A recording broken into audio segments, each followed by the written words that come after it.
Okay, so let's move on and talk about the second half of this lesson 44. This is the addition of rational expressions when the denominators are not the same. Okay, so here is an example. This is from your book. This is example 44.1. Oh, I'm sorry, it's not. It's example 44.4 on page 177. Okay, 3/4 plus 2 over b.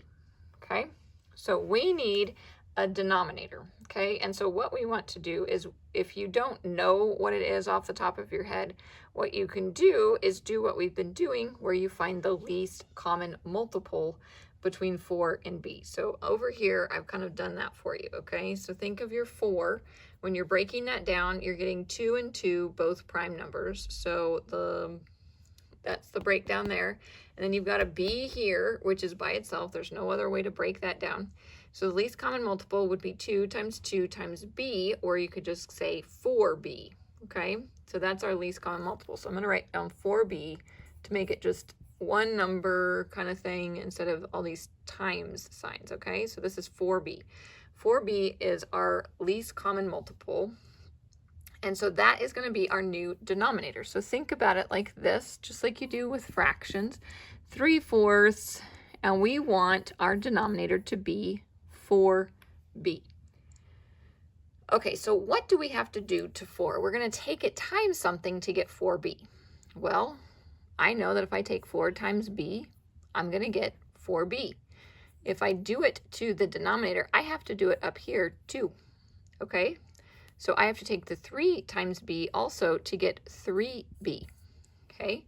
So 3b over 4b is the same thing as 3/4. If you think about it, it makes sense because b divided by b is 1, and 1 times 3/4 is 3/4. So this 3/4 has now become 3b over 4b, okay? Now we need to change 2b, 2 over b, into 4b as a denominator.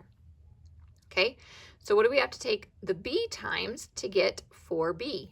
Well, we take it times 4. And if I do it to the denominator, I've got to do it to the numerator too. So 2 times 4 is 8. Okay, again, if you divide this, 8 divided by 4 is 2. So it's again 2 over b.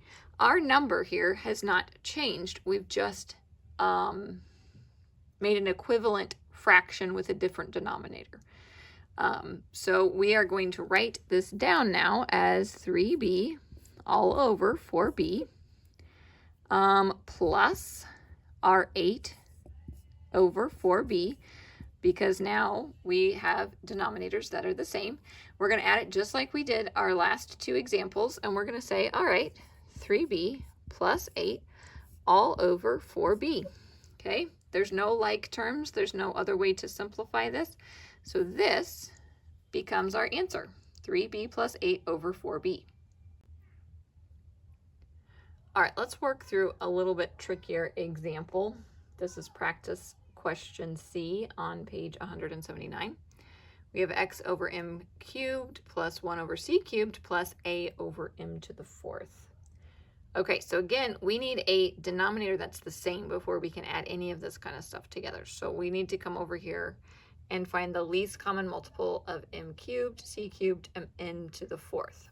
Okay, so we look down and we see, all right, our variables here are m and c. There's nothing else. The most m's that we have is 4, and the most c's that we have is 3. So this should be able to be used as our least common multiple, okay? M to the 4th c cubed. All right, let's zoom back over here. X over m cubed. And we want the denominator to be m to the 4th c cubed. Okay, so what do I need to take m cubed times to get this? I'm going to move this over just a little bit more. M to the 4th c cubed. Okay, so that's the denominator that we want to have now. What do we take this times to get that? Well, we need another m. We have none of the c's yet, so we need this c cubed. Okay, so m to the 3rd times m c cubed should be m to the 4th c cubed, Remember, we add this exponent. 3 plus 1 is 4. This carries on over here, okay? If we do that to the denominator, we have to do it to the numerator. So we're going to get xmc cubed, okay? So that becomes this term, okay? Now let's change 1 over c cubed to m to the 4th c cubed as our denominator. Sorry, my lighting got really weird all of a sudden. Okay, so 1 over c cubed. What do we have to take c cubed by to get m to the 4th c cubed? Well, we have to take it times m to the 4th. Okay, when you times those together, that's what you get as your denominator. If you do it to the denominator, you want to do it to the numerator. So m to the 4th becomes this term, okay? This is one of our terms, the middle one. This is one of our terms. And now we need to change a over m to the 4th to m to the 4th c cubed here with our denominator, okay? And we're going to take this times c cubed and this times c cubed because those two together equal this. So this is a and then c cubed, okay? So I know it looks super confusing, but let's simplify it and rewrite this back as one big equation. So we've got x m c cubed all over m to the 4th c cubed. Then we've got plus, here's our other one up here, m to the 4th all over m to the 4th c cubed. Okay, see how I got that? And then this is our last term. We're adding it here. ac cubed all over m to the 4th c cubed. Okay, denominators are the same. And then we're just going to add this term plus this term plus this term, and we're going to put it all over the same denominator. None of these are like terms, so our final answer is going to look something like this.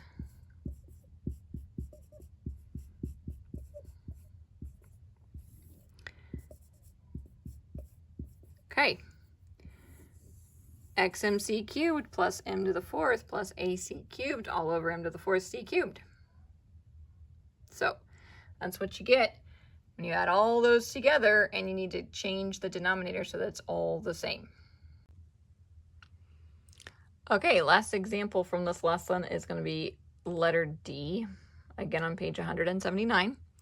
We are adding m over p squared plus 3 over p cubed minus 4, and there is not a denominator that is the same, so we have to find one. Over here we've got our least common multiple. We're finding it between p squared, p cubed, and then this is just 4 over 1. This, you don't even need to put 1 down, because remember, 1 times anything is going to be the other number. So this basically becomes obsolete. You don't need to do that when you've got a denominator of 1, okay? The 1 is very easy to change to any kind of denominator. So we've got p squared and we've got p cubed. So the biggest one would be p cubed. That becomes your least common multiple. Okay, so you want m over p squared to be p cubed. So you're going to take the denominator and the numerator times p and get mp over p cubed. Okay, then you're going to take 3 over p cubed, which is already p cubed. Okay, so we don't even need to change that denominator. Okay, so here's the first term. Here's the second term. It doesn't change because it's already p cubed. And then we've got this 4 over 1 that we need a denominator of p cubed. So we need to take this times p cubed and this times p cubed to get 4p cubed over p cubed. Okay, so this is the third term. First term is here, second term, third term. Okay, we just converted all of them to fractions with the denominator of p cubed. mp over p cubed plus 3 over p cubed, and then minus 4p cubed all over p cubed. Okay, so this is where we're at now. I'm double checking, making sure I copied everything down right. Okay, so now we are going to add mp plus 3 minus 4p cubed, and we're going to say, all right, well, none of these are like terms, so there's not going to be anything that we're going to have to simplify. So this is going to be really easy to rewrite as mp plus 3 minus 4p cubed all over p cubed. That is your answer to the question.